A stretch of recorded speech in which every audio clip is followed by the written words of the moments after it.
home soil for defeat on home soil for England, 30-22 against New Zealand at Wallington some 4 years ago. France are on halfway. This is Kane Bentley, as Steve-O rightly said, and we talked in the build-up about this, the foot out of the way. Yeah, I think the referee's got it absolutely spot on.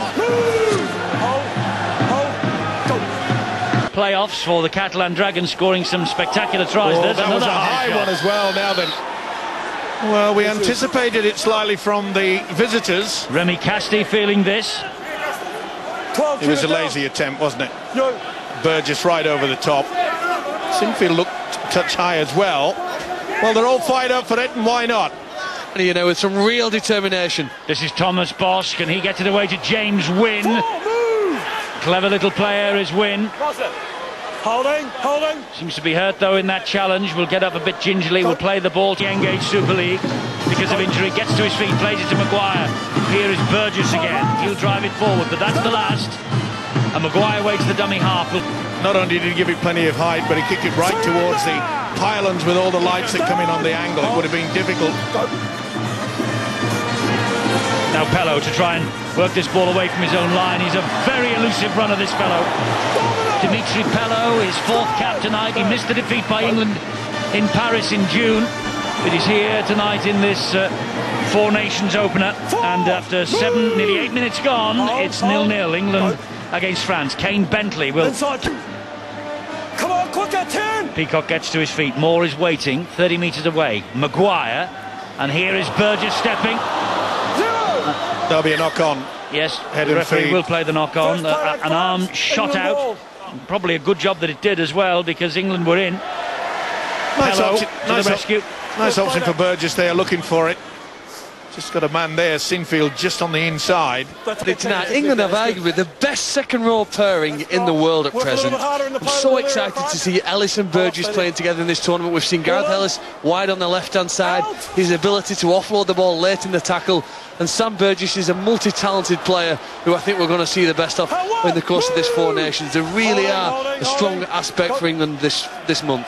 Indeed, and of course they will both be operating in the NRL in Australia next month. This fellow, next season rather, this fellow Gareth Ellis with the West Tigers, Sam Burgess with South Sydney Rabbitohs. The deals, as far as he is concerned, have been done. He was missed out there though as the ball found its way to Tom Briscoe on this right wing.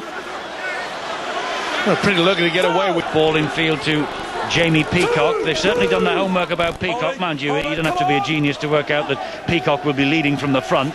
This is Burgess.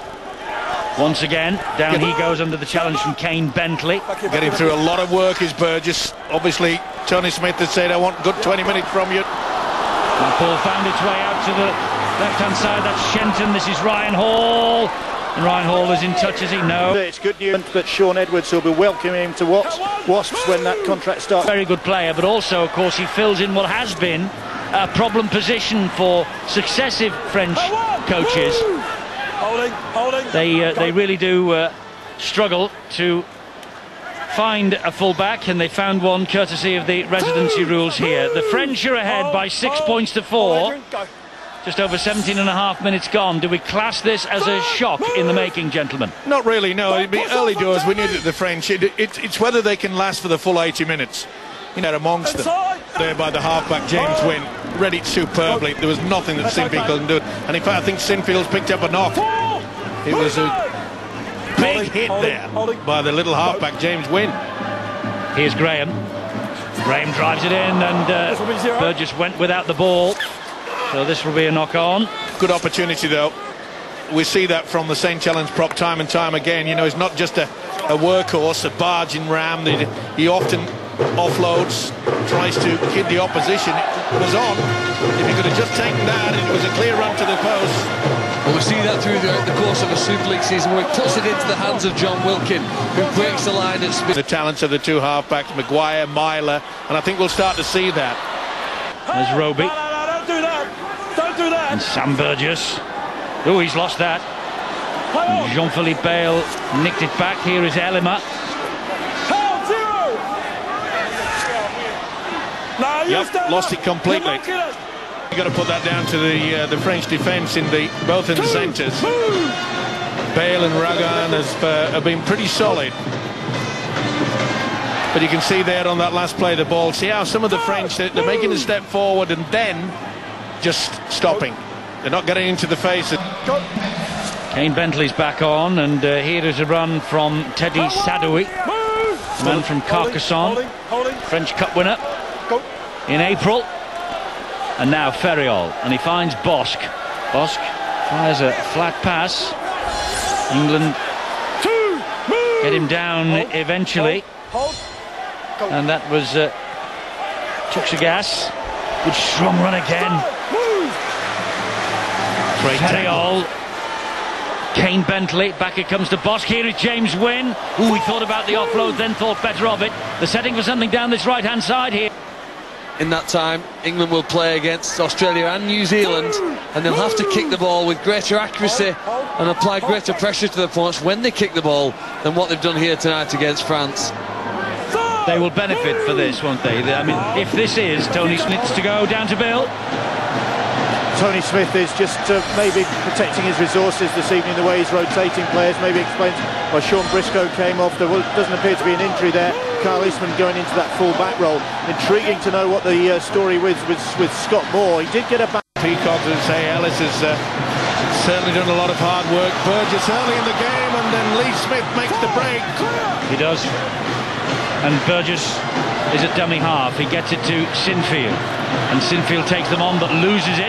Guisset has announced his international career is over, so they will be a little bit light if things go badly later in the week. This is Burgess. He's over. Sam Burgess. No, has he? It's well, he's just called on Phil Bentham to make a decision about, or at least offer advice about the challenge on Sinfield. Now Phil Bentham has to make a decision about this. I think he's got it down. It's a great effort. The referee called on him after he'd actually disallowed it, Eddie, for knock on. Oh, now then.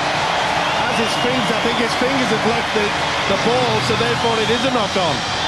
If it had a fingertip on it, and I don't think it has, then this will be turned down, I feel. It was a marvellous effort. No, he just loses it. I'll be surprised if Phil Bentham gives this, but the name of Phil Bentham over the past couple of weeks, not many Christmas cards coming around, I would imagine, for him, but it's a big decision, but I would turn this down. Good effort though by Burgess. When England was struggling in the opening 20 minutes, Burgess certainly would have... I'm going no try. Am I in the minority here? Yes. I'm going no try. No, I think he's lost control, hasn't he? You've got to have control. You don't have to have control, you have to have downward pressure on the ball. I don't think he has. Downward pressure on the ball off the inside of your arm, outside of your arm. Let's see. Phil Bentham says, no try. I think he's got it right.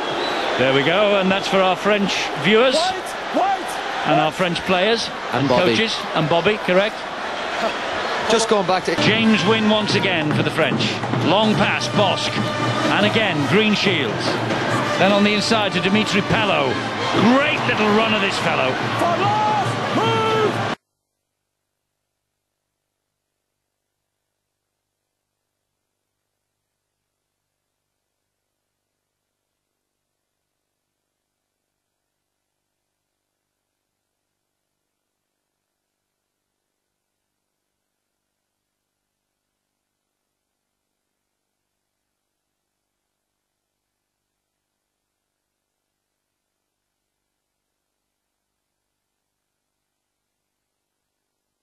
Fright in the first half. They played really well. Yeah, it's a wake-up call.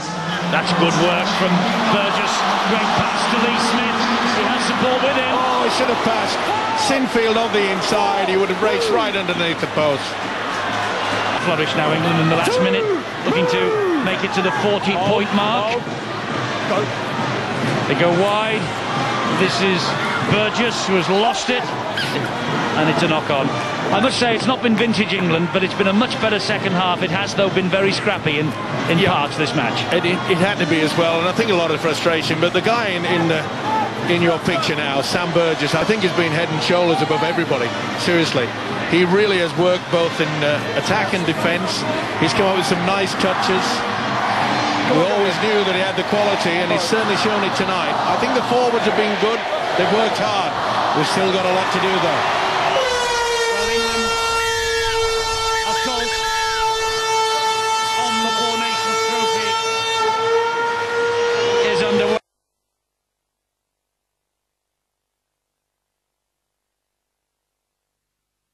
for England in that first.